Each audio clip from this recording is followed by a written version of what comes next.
नमस्कार, आप सभी का स्वागत है। आज मैं आपको एक अनोखी बात बताने वाला हूं। एक ऐसी बात जो स्वयं एक छिपकली ने संकेत देकर बताई। हाँ, आश्चर्य मत कीजिए। घर में रहने वाली छिपकलियों का हमारे पिछले जन्मों से गहरा नाता माना गया है। वे हमारे घर में यूं ही नहीं आती, उनके आने के अपने कारण होते हैं। और हमारी पत्नी का उनसे डरना या घृणा करना भी यूं ही नहीं होता। इसके पीछे एक ऐसा रहस्य छिपा है जिसे स्वयं श्री कृष्ण ने देवर्षि नारद को बताया था। तो मित्रों, इस कहानी को अंत तक सुनना जरूरी है। इसे सुनकर आप समझ पाएंगे कि क्यों छिपकलियां हमारे घर में दिखती हैं, क्यों वे कुछ खास जगहों पर जाती हैं और उनका हमसे क्या आध्यात्मिक संबंध हो सकता है। एक बार नारद जी ने श्री कृष्ण से बड़े विनम्र भाव से प्रश्न किया, हे माधव, वो स्त्री जो अपने पति को वश में करने की कोशिश करती है, उसका फल क्या होता है? और वो पति जो अपनी पत्नी को दासी बनाकर रखता है, उसका अंत कैसा होता है? कृष्ण मुस्कुराए और बोले, नारद, यह प्रश्न साधारण नहीं है। विवाह दो आत्माओं का पवित्र संबंध है।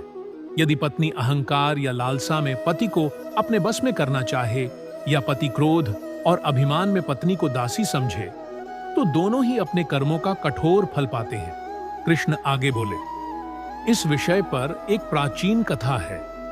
जो पति पत्नी इसे पूरी ध्यान से सुनते हैं, उनके जीवन में सौभाग्य, शांति और समृद्धि स्वतः बढ़ती है।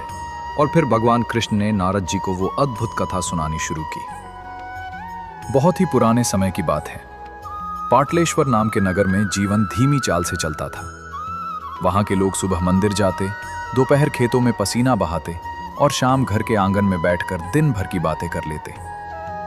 उसी नगर में सत्यपाल नाम का एक सादा स्वभाव का वैश्य रहता था। वो मध्यम आय वाला था, पर इतना कमाता था कि घर, पत्नी और बूढ़ी माँ का ठीक से पालन हो सके। सत्यपाल की पत्नी मालिनी सुंदर थी, पर उसकी सुंदरता से ज्यादा ध्यान खींचती थी उसकी आकांक्षा। वो चाहती थी कि उसका घर दूसरों से बढ़कर दिखे। पड़ोस की महिलाएं जब नए गहने दिखाती या अपनी सास की तारीफ करती, तो मालिनी अंदर ही अंदर खींच जाती। उसे ये बात खटकती कि सत्यपाल उसे हर बात में प्राथमिकता नहीं देता। वो पति को गलत नहीं समझती थी, पर उसे लगता था कि उसका अधिकार पूरा नहीं मिल रहा। शुरू में ये खटकन छोटी थी। किसी दिन वो बस मन में सोच लेती, काश सत्यपाल थोड़ा और मेरी बात मानता। दूसरे दिन वो सोचती, दूसरी औरतों के पति अपनी पत्नियों पर कितना ध्यान देते हैं, मेरा क्यों नहीं। धीरे धीरे ये सामान्य असंतोष कुछ गहरा बनने लगा। एक सुबह मालिनी आंगन में गेहूं साफ कर रही थी। पड़ोस की रमा आई और गहने खनखनाते हुए बोली, देख बहन, मेरे पति ने सावन पर नया हार दिलाया है। मालिनी ने मुस्कुराकर बधाई दी, पर उसके भीतर किसी ने हल्का सा धक्का दिया। वो सोची, मेरे पास क्या है दिखाने को, और मैं ही क्यों हमेशा समझौता करूं? उस रात सत्यपाल देर से लौटा। तेल की दिए की लौ आधी बुझी थी। उसने शांत स्वर में कहा, दुकान में आज हिसाब जरा उलझ गया था। मालिनी चाहती थी कि वो बैठकर उसके दिन की बातें सुनता, उसकी आंखों की थकान देखता, पर सत्यपाल शांति से खाना खाकर सो गया। असल में वो थका हुआ था, पर मालिनी को ये उसकी बेरुखी लगी। वो अक्सर सोचती, अगर सत्यपाल मुझे उतना महत्व दे जितना मैं चाहती हूँ, तो बाकी सब ठीक हो जाएगा। इसी बीच नगर में कुछ महिलाएं तांत्रिक उपायों की बातें करने लगी। किसी ने कहा कि एक साधुनी आई है जो सौम्य मंत्र सिखाती है, जिससे पति का मन कोमल रहता है। मालिनी ने यह बात अनसुनी नहीं की। वो खुद से बोली, अगर थोड़ा सा उपाय करने से पति का मन मेरे पास टिक जाए, तो इसमें बुराई क्या है? एक शाम जब सत्यपाल दुकान से लौटा, उसने आराम से पानी पिया और फिर अपनी माँ के पैरों की मालिश करने लगा। मालिनी ये दृश्य देख रही थी। उसे लगा कि उसकी जगह घर में दूसरी है। उस रात वो देर तक छत पर बैठी रही। हवा में हल्की ठंड थी। उस क्षण वो सोचने लगी, कई काम बिना मेहनत के भी तो हो जाते हैं। अगर थोड़ी मदद कहीं से मिल जाए तो क्या गलत है? अगली सुबह मौका मिलते ही उसने रमा से पूछा, जिस साधुनी की तूने बात की थी वो कहाँ रहती है? मुझे उसका पता बता दे, ताकि मैं अपने पति को अपने हिसाब से चला सकूं और अपने जीवन में खुशियां भर सकूं। रमा ने थोड़ा झिझकते हुए कहा, लोग कहते हैं वह साधारण मंत्र नहीं देती, सोच समझकर बात करना। मालिनी ने हल्की मुस्कान दी और बोली, मैं बस इतना चाहती हूँ ताकि मेरा घर थोड़ा और मधुर हो जाए। लेकिन उसके मन का सच कुछ और था। वो चाहती थी कि सत्यपाल उसकी हर बात माने, मुस्कुराए तो उसी के कारण, निर्णय करे तो उसी के कहने पर। उसने उसी दोपहर एक पुरानी पगडंडी पकड़ी और नदी के किनारे पहुंची, जहां साधुनी का छोटा सा डेरेनुमा घर था। साधुनी की उम्र अधिक थी, बाल चांदी जैसे और आंखें तेज। उसने मालिनी को देखकर कहा, बेटी, लोग जो ढूंढते हो यहाँ आते हैं वो अक्सर उनके लिए नहीं होता। तुम क्या चाहती हो? मालिनी चुप रही, फिर बोली, मैं चाहती हूँ कि मेरा पति मुझे अधिक मान दे, मेरी इच्छा समझे, मेरी बात माने। साधुनी ने शांत आवाज में पूछा, तुम उसे अपने मन से चलाना चाहती हो? यह सवाल सीधा था। मालिनी ने धीरे से सिर झुका दिया, पर मन में उसने हाँ कह दिया। साधुनी ने लंबी सांस ली और बोली, पति के मन को बांधना आसान है, पर उसका फल भारी पड़ता है। क्या तुम परिणाम सहने को तैयार हो? मालिनी ने बिना सोचे जवाब दिया, अगर मेरे घर में शांति आ जाए तो मैं सब सह लूंगी। साधुनी कुछ क्षणों से देखती रही, फिर बोली, मनुष्य की इच्छा कभी अकेली नहीं आती, उसके साथ उसकी कीमत भी आती है। याद रखना, किसी की स्वतंत्र इच्छा छीनना सबसे बड़ा दोष है। मालिनी ने सिर हिलाया। उसने साधुनी से कहा, मुझे वही सिखाइए जो मेरे उद्देश्य को पूरा कर दे। साधुनी ने आखिरी बार कहा, अगर तुम ये मार्ग चुनती हो तो पीछे लौटना आसान नहीं होगा। जो बताने वाली हूँ कि वो केवल जानने के लिए नहीं, समझने के लिए है। अगर समझ न सकी तो नुकसान तुम्हारा होगा। मालिनी ने सिर हिलाया। आप बताइए, मैं सब समझ लूंगी। साधुनी आगे बोली, मनुष्य के मन को बांधने का मंत्र है, पर यह मंत्र सिर्फ मिट्टी, फूल या दीप से नहीं चलता। इसके लिए व्यक्ति की कोई प्रिय वस्तु चाहिए, कुछ ऐसा जो उसके जीवन से जुड़ा हो, बिना उसके मन तक पहुंच नहीं होती। मालिनी ने धीरे पूछा, क्या चाहिए? साधुनी ने साफ कहा, उसके बाल, बस एक छोटा सा गुच्छा। मालिनी एक क्षण को चौंकी और बोली, बाल? क्या ये सही है? साधुनी ने उत्तर दिया, सही या गलत मनुष्य तय करता है। मंत्र सिर्फ इतना करता है कि मन की डोरी खींच देता है। डोरी खींची तो सामने वाला चल पड़ेगा, चाहे वो चाहे या न चाहे। मालिनी खामोश हो गई। कुछ देर बाद उसने धीमे स्वर में कहा, अगर इससे मेरा घर शांत हो सकता है तो मैं बाल ले आऊंगी। साधुनी ने चेताया, ध्यान रखना, ये मार्ग सरल नहीं। पति का मन बांधना नदियों का बहाव मोड़ने जैसा है। अगर बहाव उलट गया तो इसका असर तुम पर भी पड़ेगा। मालिनी ने भीतर ही भीतर सोचा, मैं बस थोड़ी सी मदद चाहती हूँ, बस इतना कि सत्यपाल मेरी बात सुने। इसके बाद वो अपने घर वापस आती है और एक मौके के इंतजार में रहती है। उस रात मालिनी ने इंतजार किया कि सत्यपाल गहरी नींद में जाए। वो धीरे से उठी और अपने पति के पास जाकर बैठ गई। कुछ क्षण उसने उसे शांति से सोते देखा। वो धीरे से उसके सिर के पास झुकी और बालों का एक छोटा सा गुच्छा उंगलियों में खींच लिया। सत्यपाल नींद में हल्का सा करवट बदला, पर जागा नहीं। मालिनी का दिल कुछ तेज धड़क रहा था, पर वो तुरंत उठी और बाहर चली गई। अगली सुबह वो फिर साधुनी के पास पहुंची। साधुनी ने बाल देखते ही कहा, तुमने सोच समझकर ये कदम उठाया है? मालिनी ने हल्के स्वर में कहा, हाँ, मैं तैयार हूँ। साधुनी ने उसे डेरे के पीछे एक छोटे खुले घेरे में बैठाया। चारों तरफ नीम की लकड़ियां रखी थीं। बीच में काला गोल सा पत्थर था, जिस पर हल्दी और सिंदूर की सूखी परत जमी थी। साधुनी ने धीमी आवाज में कहा, यहाँ जो भी होगा वो सिर्फ दिखता नहीं, असर भी करता है। डर लगने लगे तो मन को स्थिर रखना। मालिनी ने पूछा, क्या दर्द होगा? साधुनी ने कहा, दर्द मन में होगा, शरीर में नहीं। पर दर्द से ज्यादा डर से बचना। मंत्र में डर कमजोरी लाता है। फिर साधुनी ने बाल पत्थर पर रखे और एक छोटा सा पात्र लिया जिसमें गाढ़े लाल रंग का द्रव था। उसने धीमे स्वर में मंत्र पढ़ना शुरू किया। सुर, ध्वनि और हवा सब मिलकर कुछ भारी सा माहौल बना रहे थे। मालिनी ने अपने हाथ जोड़े और धीरे से पूछा, ये मंत्र कैसे काम करता है? साधुनी ने मंत्र रोककर जवाब दिया, मन को मन से बांधता है, इच्छा को इच्छा से जोड़ता है। जब तक मंत्र अपनी जगह रहेगा, तुम्हारा पति तुम्हारी बातों को अपनी इच्छा समझेगा। उसे लगेगा कि उसके निर्णय वही हैं जो वो खुद लेना चाहता है। मालिनी ने पूछा, और अगर मैं कभी इसे रोकना चाहूँ? साधुनी ने उसकी आंखों में देखते हुए कहा, जिस डोरी को बांधा जाता है उसे खोलना आसान नहीं। कई बार बंधन इतना कड़ा हो जाता है कि खोलने पर दर्द होता है दोनों को। मालिनी थोड़ा असहज हुई, पर उसके मन में अभी भी लालसा अधिक थी। साधुनी ने फिर मंत्र पढ़ा, बालों पर द्रव लगाया और पत्थर पर हल्का घेरा बनाते हुए कहा, अब तुम 3 रात तक इसी घेरे के अंदर बैठकर सत्यपाल का नाम धीरे धीरे बोलना।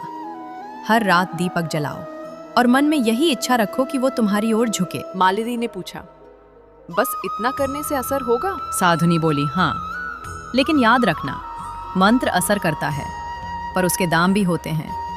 मालिनी साधुनी के बताए अनुसार लगातार 3 रात उसी घेरे में बैठती रही, दीपक जलाती, आंखें बंद करती और बस सत्यपाल का नाम धीरे धीरे दोहराती।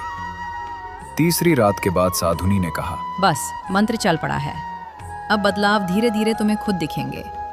याद रखना, तुमने जो चाहा है वो मिलेगा, पर उसका फल भी साथ आएगा। मालिनी ने सिर हिलाया। उसे बस ये सुनाई दिया कि उसकी इच्छा पूरी होने वाली है। 3 रातों के अनुष्ठान के बाद मालिनी घर लौटी तो सब वैसा ही था। सत्यपाल शांत, माँ अपने काम में लगी हुई और घर का माहौल सामान्य। मालिनी के मन में हल्का संदेह था कि शायद कुछ नहीं होगा, पर चौथे दिन सुबह उसने पहली बार बदलाव देखा। उस दिन सत्यपाल हमेशा की तरह दुकान जाने की जल्दी में था। जैसे ही उसने दरवाजे के पास जूते उठाए, मालिनी ने हल्की आवाज में कहा, जरा रुकिए, पहले नाश्ता कर लीजिए। पहले वो ऐसे कहने पर अक्सर मुस्कुरा कर कह देता, आज देर हो रही है, शाम को खा लूंगा। पर उस दिन वो बिना सवाल किए रुका, बैठा और बोला, ठीक है, तुम कह रही हो तो खा लेता हूं। मालिनी कुछ पल उसे देखती रह गई। वो अंदर से थोड़ा चौंकी, थोड़ा खुश भी हुई। उसने पूछा, आज दुकान देर से खोलोगे? सत्यपाल ने सहज भाव से कहा, अगर तुम कह रही हो तो देर से ही सही। एक चुप सी खुशी उसके भीतर फैलने लगी। वो सोचने लगी, तो मंत्र सच में काम कर रहा है। कुछ दिन बाद यह बदलाव और साफ दिखने लगा। एक शाम जब सत्यपाल काम से लौटा, वो थका हुआ लग रहा था। मालिनी ने कहा, आज बाजार मत जाओ, घर पर ही आराम करो। सत्यपाल ने बिना किसी तर्क के कहा, हाँ, मैं घर पर ही रहूंगा। पहले वो ऐसे समय बस मुस्कुरा देता, लेकिन अपनी जिम्मेदारी नहीं छोड़ता था। अब वो हर बात मान रहा था, जैसे उसकी इच्छा कहीं ना कहीं ढीली पड़ चुकी हो। मालिनी की सहेली रमा एक दिन मिलने आई। उसने ये बदलाव तुरंत पकड़ लिया और धीरे से बोली, मालिनी, सत्यपाल आजकल बहुत बदल गया है, कुछ अलग लग रहा है। मालिनी ने बात टालते हुए कहा, अरे बस थोड़ा घर का ध्यान रखने लगा है। पर सच ये था कि अंदर कहीं उसे ये बदलाव अच्छा भी लग रहा था और थोड़ा अजीब भी। अच्छा इसलिए कि अब घर उसकी इच्छा से चलता था, अजीब इसलिए कि सत्यपाल की आंखों में पहले जो चमक होती थी वो अब कम दिखती थी।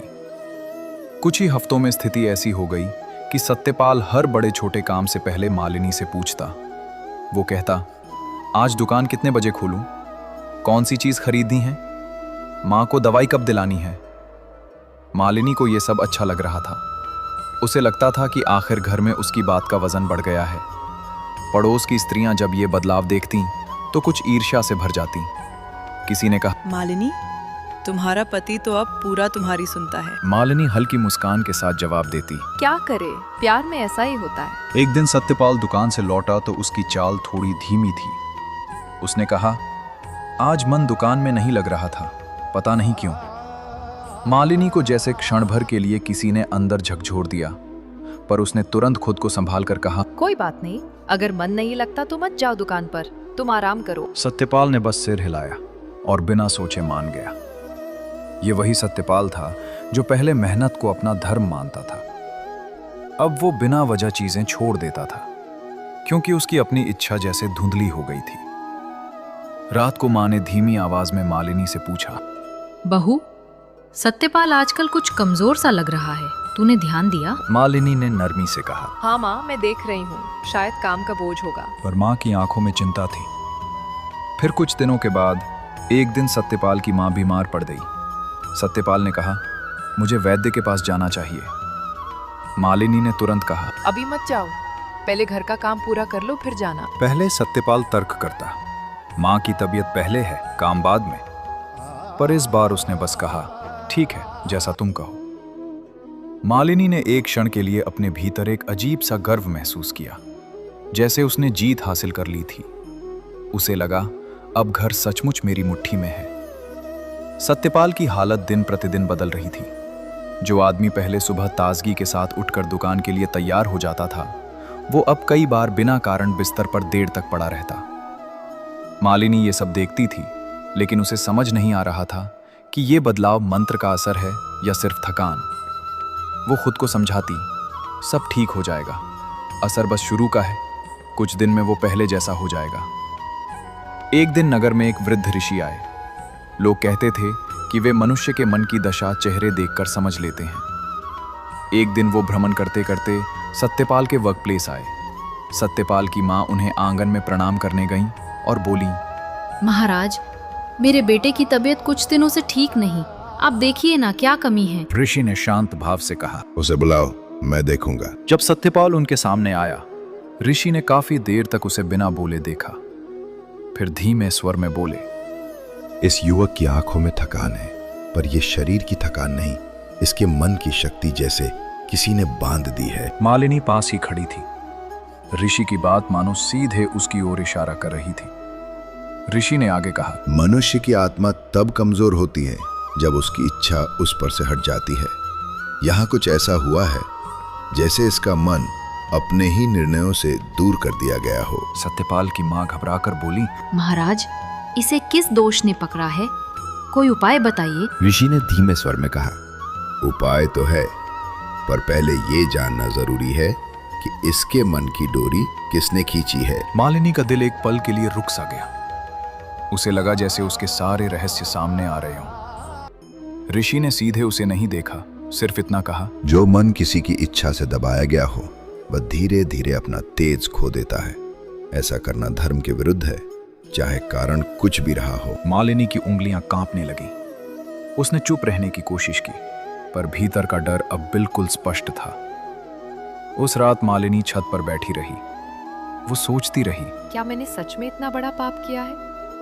क्या यही वजह है कि सत्यपाल इतना कमजोर हो गया है? उस रात सत्यपाल अचानक बेहोश होकर गिर पड़ा।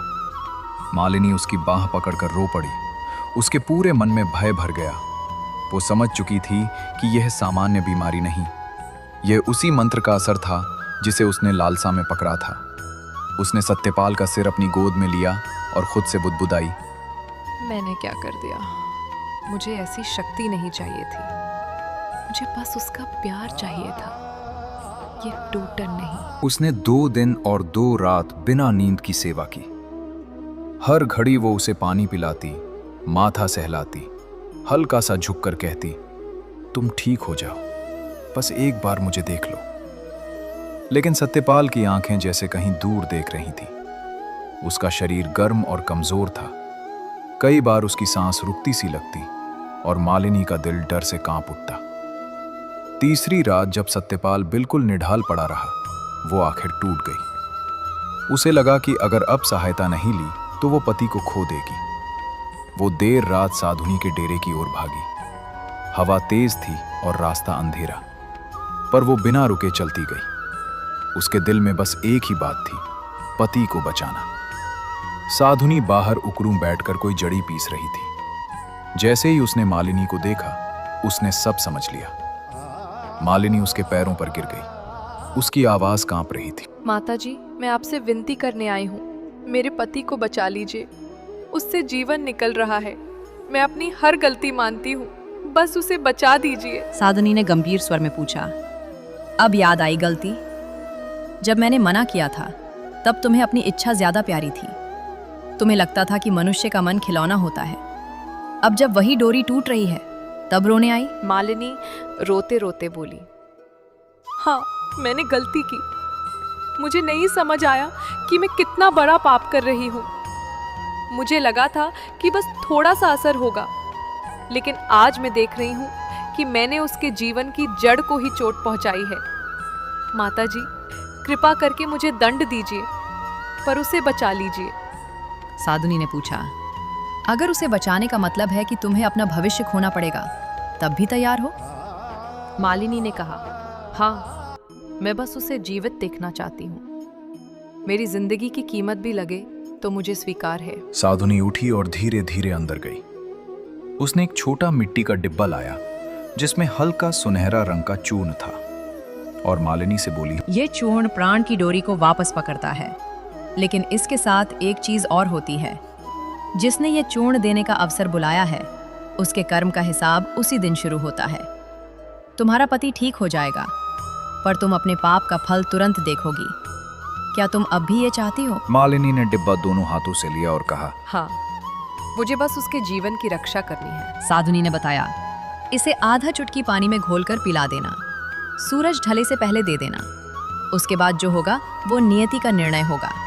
ध्यान रखना, ये चूर्ण शरीर नहीं, आत्मा को पकड़ता है। मालिनी ने धन्यवाद भी नहीं कहा, बस दौड़ पड़ी।